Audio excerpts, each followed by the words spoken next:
I just will introduce myself. My name is Ed Schneider. I'm here on behalf of a new venture fund called Spirit Ventures that is in formation.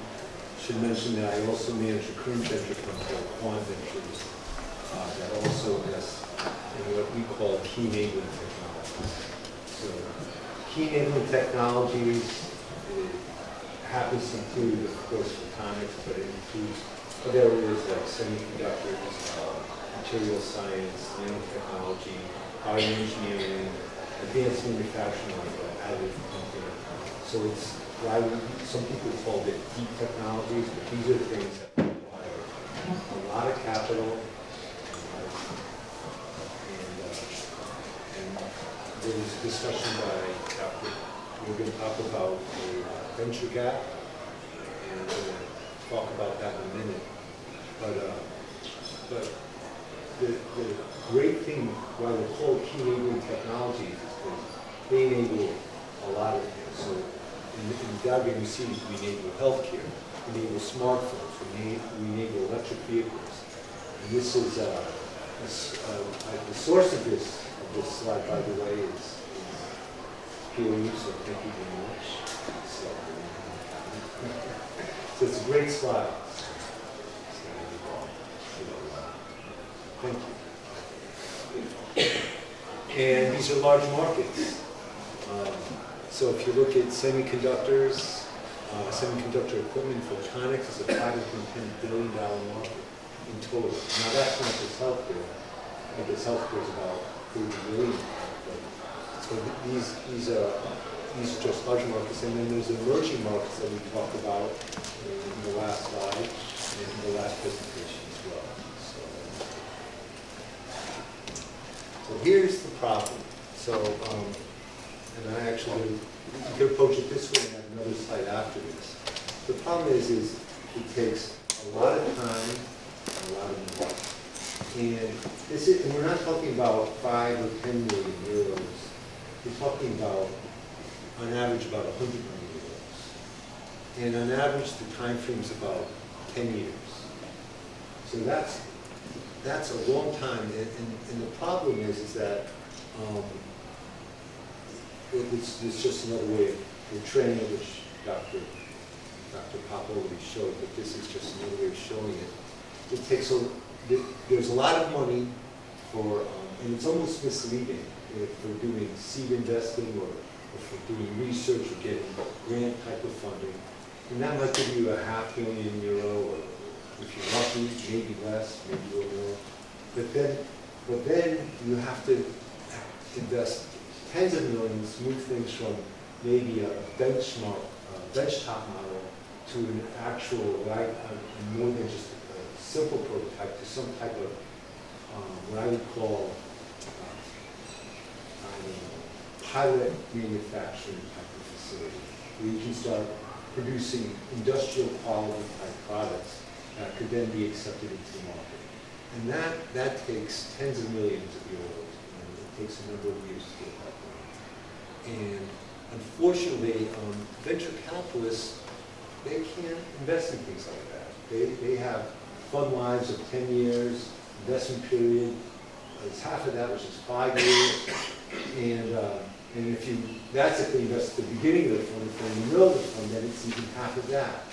So venture capitalists have tried investing in this area, and they failed. And most have just abandoned it. And there's a few exceptions. You're looking at one right here. But in general, it's really tough to invest in this field.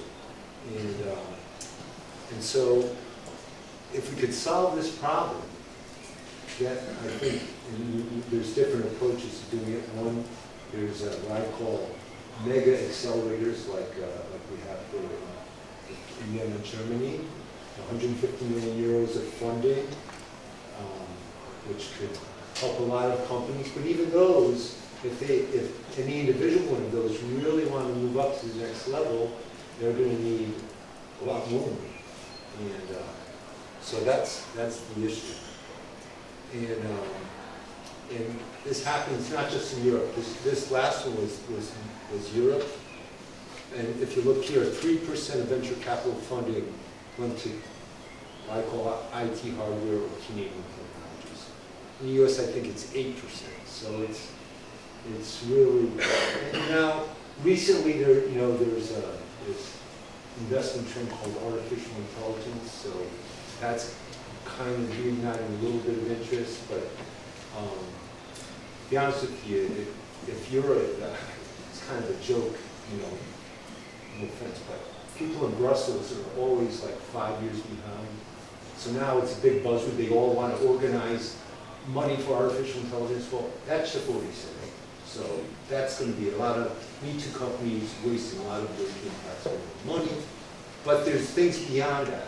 And and I think some of the things is there's a lot of convergence going on. And that's some of the things we're trying to address here today. It's convergence between biotech and photonics or semiconductors or DNA or DNA storage. These are things that are going to be the future. And I think the people here, you may not realize it, but you guys are actually in a good position. And there's a lot of potential, I think, in these areas. So why should we focus on KET? So here's the thing. And I'll just sum it up, because I think this is the last slide.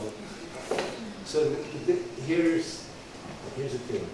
We, and especially in Scandinavia, we invest more money into what I call these noble technologies, whether it's photonics, whether it's photovoltaics. We put more money in here in terms of research for GDP than anywhere in the world.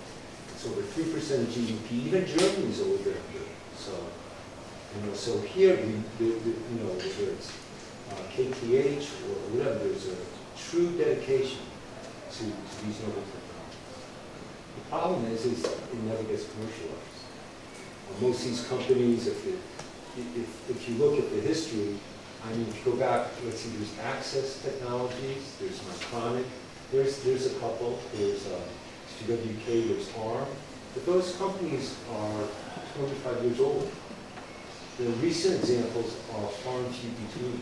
And, you have Yanoptic in Indiana, which is a great company, but if you really look, there aren't enough of them. And what happens is a lot of them get acquired by the Chinese. What's it? Energy, or sort of Q-cells, right? And if you look, there's so many examples of buying them on the cheap because the investors ran out of steam. And this has to change. And if you're not going to basically create very large funds dedicated to key enabling technologies with people that know what they're doing, if you don't do that, you might as well just stop investing in this and just everyone invest in social media and create Zing and the next great social startups. But that's where we are today. And I think Horizon 2020 tried to address it. Maybe the next thing after that will. There's this thing called European Fund for Strategic Investment, but that became a joke, unfortunately. They invested in bridges and creek because the EI, the European Investment Bank, really is not in sync with the mission of Brussels and FC. So there really needs to be a change, and it needs to affect Luxembourg and the mentality there. It needs a lot to happen, and well, hopefully, this new fund spirit will be part of that solution. So that's why I'm here today. One of my jobs is we have for the fund to be, we have a portfolio pipeline of about 150 companies so far. And if any of you would like to share your business plan with me, I'm more than open to hear what you have to say. And when you have the fund up and running, we can have a closer look at it. So that's it.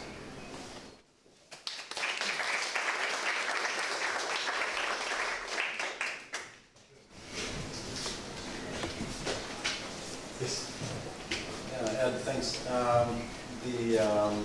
One question here is, since it takes take such a long time? The fund that you're raising, is it going to be a closed-end fund, or are you trying to create some kind of evergreen? Or so originally we wanted evergreen, but when we went to the typical investors, they don't invest in it.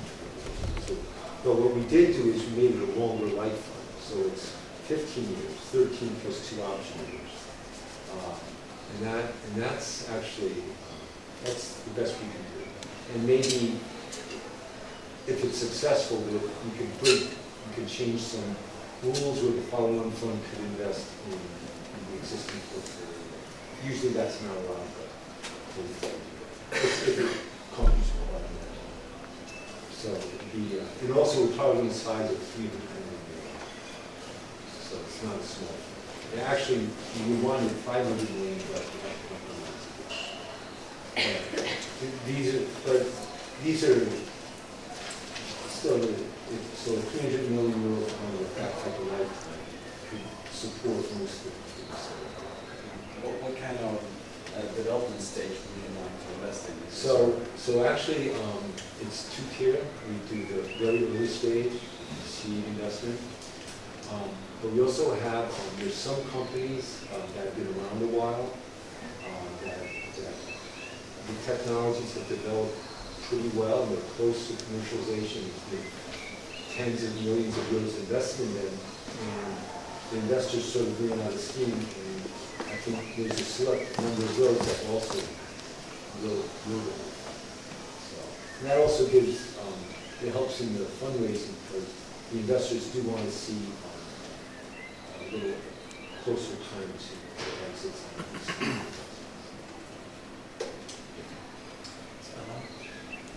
Thank you for the great stuff. Actually, last week I went to the Photonics Venture Forum, and I recognized what you said. So people don't want to invest in the photonics because, of course, they prefer invest in the software because it's cheaper.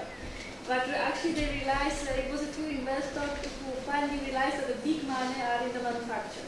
So slowly it's changing. But how it can attract them, how it can convince them? For them, photonics is still plastic and the small lasers. Yeah, so I think that's it. So you need 3 things. I mentioned only 2. You need time, so long life. You need money or capital, so you need a larger thing. And the third thing you need is expertise. So, yes, so this is maybe good for having this digital innovation hub who has expertise, who has the knowledge to help the company. That's true. So that can. But expertise also needs to be within the fund that's managing. If they don't know what they're doing, then they're not going to be able to have a productive conversation with the digital innovation. That's right. And it'll be just. Because at the moment we are seeing only as a subsidy program from the government, because we have any. I have in my digital innovation hub 50 companies and 0 venture capitals, no one.